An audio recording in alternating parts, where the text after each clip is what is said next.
רוצים. מי שחייב לצאת יכול לצאת. אני אשאר פה אם יהיה למישהו שאלות ויוצא קצת יותר פרטים וקצת יותר מידע על הפעילות שלנו, על מצב בארץ בכלל של תחום בעלי חיים ומה אנחנו רוצים לעשות, מה אנחנו מקווים שיקרה פה עוד 10 שנים וכו'. אז אני עובד בתחום הייטק. לפני 15 שנים, במסגרת איזשהו סיפור שניסיתי לעזוב איזשהו כלב, הגעתי לעמותת ראשונה לחיות, מאז אני מתנדב שם. באיזשהו שלב נתקלתי בכמה מקרים של בעלי חיים שלא היה לנו שום פתרון ושום מענה, אז לקחתי אותם אליי הביתה, וזה הצטבר והגיע לממדים של בית מחסה. והיום אני מנהל בית מחסה שיש בו 30 כלבים ובערך 20 חתולים. הראשון אוהבת חיות זה עמותה שהפרויקט העיקרי שלה זה פרויקט של הצלת כלבים. אני לא יודע אם אתם יודעים, אבל אנחנו בארץ ממיתים כלבים בריאים, טובים, שמחים, שהיו יכולים לחיות בבית, אבל אין בתים בשבילה. איזה מספרים? 100,000 בשנה? מה המספרים? המספרים מדויקים, אף אחד לא יודע, יש מספר באוויר שזה 50,000 בשנה. זה נשמע מספר די ריאלי. אני שמעתי 100,000. אני יודע שכלבייה שאנחנו עובדים איתה, היא מיתה בערך בין 10 ל-15 כלבים כל שבוע. וזה בנוסף לפרויקט שיש לנו שאנחנו עושים ימי אימוץ כל שבוע בראשון, ליד החייקה. אנחנו צריכים להוציא בממוצע, אני חושב 5 כלבים כל שבוע, זה לא מספיק. הכלבייה שאנחנו עובדים איתה זה כלבייה אזורית, שמקבלת כלבים מכל הרשויות, מאיזה 20 רשויות באזור. איך זה עובד? מישהו רואה כלב משוטט, מתקשר למוקד 106, אומר, אני רואה פה כלב, מגיע פקח, תופס את הכלב, מביא אותו לכלבייה.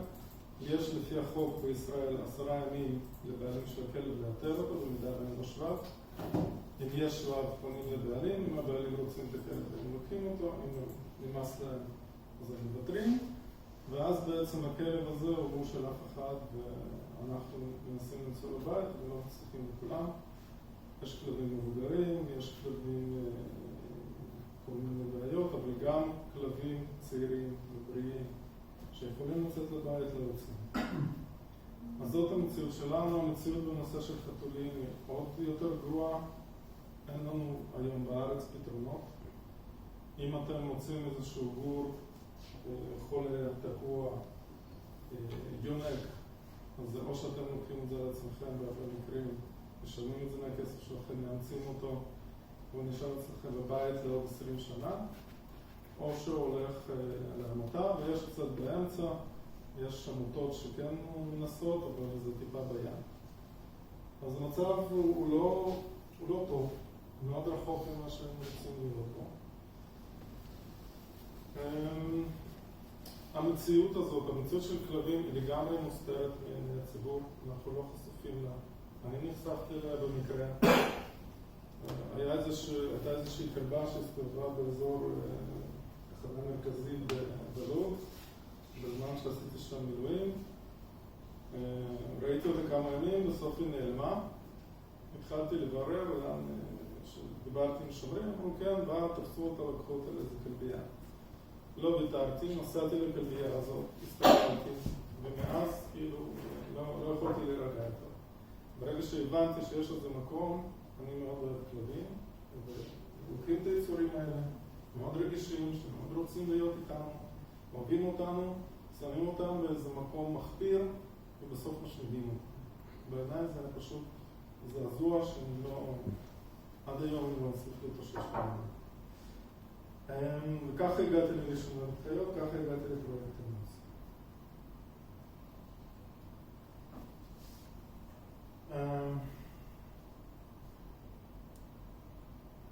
יש הרבה אנשים כמוני שהם רואים את הבעיה, חושבים איך הם בעצמם, מה הם עושים למען בעלי חיים.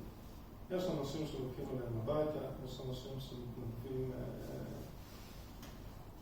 אני מכיר הרבה אנשים שהם בן אדם אחד שמחזיק בית מחסה של בעלי חיים, האנשים האלה קורסים מבחינה כלכלית, מבחינה בריאותית, מבחינת הזמן, מכל בחינה. אני אביא דוגמה אחת, אני לא יודע אם שמעתם על עמותת גרגורים, כן. שמע? מי יודע מה קרה להם? הם נסגרו, לא היה תקציב. העמותה נסגרה, הבעלי חיים, היו להם שם כנראה בסביבות 800 בעלי חיים, נשארו איזה 70, הבעלי חיים שנשארו חיו בתנאים נורא קשים, ומשרד החקלאות החרים את כל הבעלי חיים, מצא אצלם גם איזושהי מחלה, וכרגע יש מאבק משפטי שמשרד החקלאות רוצה להשמיד את כולם, ועמותת נוח ועוד כמה עמותות לנסות להילחם בזה וכן לגרום למדינה למצוא פתרונות אחרים. הייתה עמותה אחרת, לגבי עמותת גרגורים, זאת הייתה עמותה שהייתה פתרון להרבה מאוד מקרים, אנשים מאוד שמחו להביא לשם בעלי חיים, והם היו מוכנים לקבל, אבל זה סוג של אשליה, לא היה להם באמת פתרון. הפתרון שלהם היה לזכור שטח ענק, לשים שם מלא בעלי חיים, ויהיה מה שיהיה. ומה שקרה, כנראה שהרבה מאוד בעלי חיים האלה מתו. הייתה עמותה שנקראת לפני כמה שנים חבר על 4, נשמע? עמותה שהיו בה בסביבות כמה מאות כלבים, בערך 400 כלבים. אני מכיר את האישה שהקימה אותה וניהלה אותה. גם תנאים נורא קשים, המון בעלי חיים, צפיפות נוראית, חוסר כסף, חוסר טיפול וכו'. זאת המציאות האמיתית. והבעיה היא שהמציאות הזאת, רוב הציבור לא רואה אותה, וחוץ מלראות איזשהו כלב עובר ברחוב, אנחנו לא באמת חשופים לזה ולא באמת מבינים את המשמעות. והפתרון הוא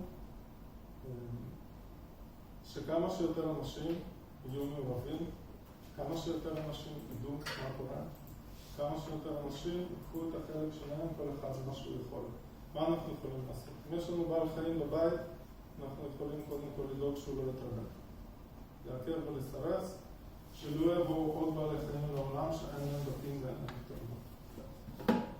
אם אין לכם בעל חיים, אתם יכולים לשקול לאמץ בעל חיים, כיוון שזו החלטה משמעותית מאוד, התקרבות מאוד גדולה. מי שלא מוכן לזה, עדיף שלא יעשה. יש אפשרות לבוא להתנדב, להתנסות, לשאול, לבדוק, ומי שזה מתאים ומצוין. מי שלא יכול לאמץ בעל חיים, יכול להתנדב. יש הרבה עמותות, היום כמעט בכל עיר יש עמותה שאפשר לבוא להתנדב ותמיד צריכים עזרה.